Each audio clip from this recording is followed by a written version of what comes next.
কে গো রাবে না কবর কবর রোজে কবর সঙ্গে কে গো রাবে না সাপের বিছে হাবে দূরে সাপের বিছে হাবে দূরে সাধের রে গো কবর কবর রোজে কবর সঙ্গে কে গো রাবে না কবর কবর রোজে কবর সঙ্গে কে গো রাবে না।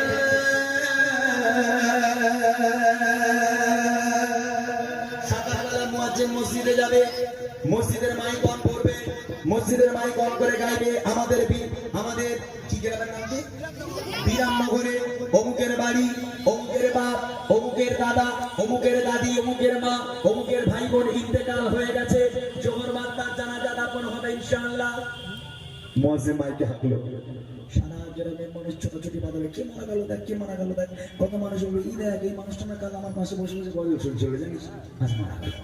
কত মানুষ আসবে আপনাকে দেখতে, আহা আপনাকে সুন্দর করে গোসল দেওয়া হবে, কাফন পরানো হবে, জানাজা করা হবে, জানাজা হয়ে গেল খাটিয়া করে গোরস্থানে চলে যাওয়া হবে। মেয়েরা তো গোরস্থানে যায় না, তাই মেয়েরা আপনারা বোঝে না যে কবর জিনিসটা কি জিনিস, তাহলে আমরা তো যাই ভাই, এত মানুষের দাফন করতে যাই, এত মানুষের মাটি দিই, দেখবেন বিসমিল্লাহ আলা মিল্লাতি রাসূলিল্লাহ বলে যখন কবরে শোয়ানো হবে মাইয়াতকে, তারপর বাঁশগুলোকে চাপা দেওয়া হয়। হে যুবক ভাইরা, যাদের নামাজের প্রতি মন মোহাব্বত ভালোবাসা, নামাজের প্রতি ঠিকানা শোনো ভালো করে, যখন বাঁশগুলো চাপা দেওয়া হচ্ছে, তারপর গলা কাঁধা ছাটাই দেওয়া হয়, তারপর দেখবেন ছোট্ট ছোট্ট ছিদ্র দেখতে পাওয়া যায়। এরকম চোখটা দিয়ে উঁকি মেরে ওই ছোট্ট ছোট্ট ছিদ্র দিয়ে কবরের তলায় একবার উঁকি মেরে দেখবেন রুহু পর্যন্ত কেটে উঠবে, যেই কবরে কাল আমাকেও যেতে হবে।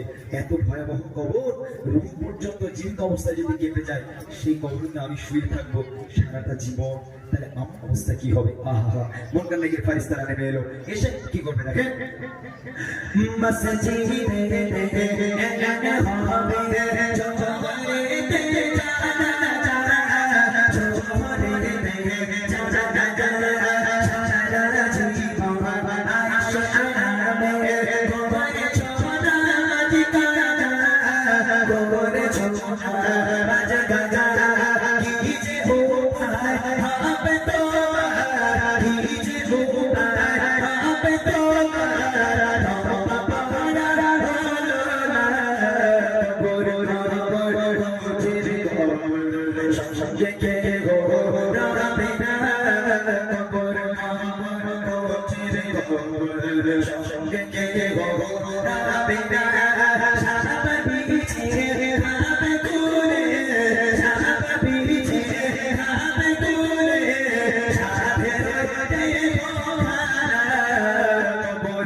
কখনো মসজিদ মুখো হয়নি, মুয়াজ্জিন 5 বার করে ডেকেছে, একবারও ডাকে সাড়া দাওনি।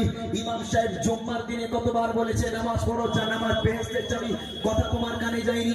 এবারও তো বলো তোমার রবকে, কোন নবীকে বলো, কথা আমার কি বলো? ঈমান আমার থাকলে বলতে পারবো, ঈমান আমার জন্য না থাকে হায় আফসোস, হায় হায় হায় আফসোস, আমি জানি না, আমি জানি না। হে ফেরেশতা, তোমরা সামনে আসবে না, দূরে সরে যাও, দূরে সরে যাও, তোমাদের চেহারা দেখে বুক কেঁপে যায়। খবরদার ফেরেশতা, তোমরা সামনে আসবে না, তোমাদের ভাষা বুঝি না, হায় আফসোস, আমি কিচ্ছু জানি না, আমি কিচ্ছু জানি না, সরে যাও, দূরে সরে যাও।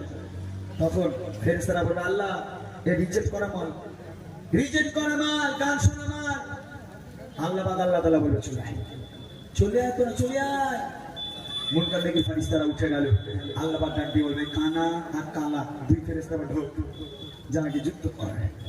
দুনিয়ার বুকে খালি পিকনিক করেছিল, বড় বড় ডিজে বক্স দিয়ে ঘুম ঘুম করে মাটি কাঁপি কাঁপি পিকনিক করেছিল। এখন তোরা যাকে ওরে ডিজে বানিয়ে ওরে লেতো, আর কবরের মাটি কাঁপা আমি আল্লাহ বসে বসে একটু দেখি। আহা, কবরে নাকি সাপ আসবে শুনেছেন? কত মানুষ মনে করে ও ওইরাম সাপ, মাঠে ধান চাষ করতে গেছি কত কামড়ালো, সাপ মরে গেছে আমার কামড়ে। তবে কবরে ওই হেলে সাপ, ডানা সাপ নয়, যে সাপ তোমার কামড়ালে সাপ মরে যাবে।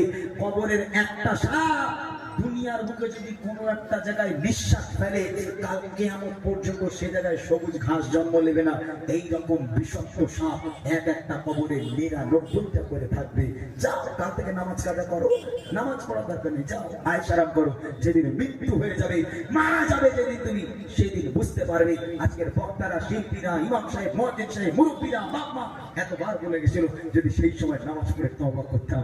হে যুবক, তোমাদের ইবাদত আল্লাহর কাছে অনেক প্রিয়, তোমরা তওবা করে আল্লাহর পথে ফিরে এসো। আল্লাহ পাক বলছে, ওরে আমি তো দয়ালু, আমি তো দাতা, আমি তোদের পূর্বের জীবনের পাহাড় পাহাড় সমতুল্য গুনাহকে মাফ করে দিয়ে দেবে না, মাসুম করে তোমার বলছে। বলুন সুবহানাল্লাহ। তাই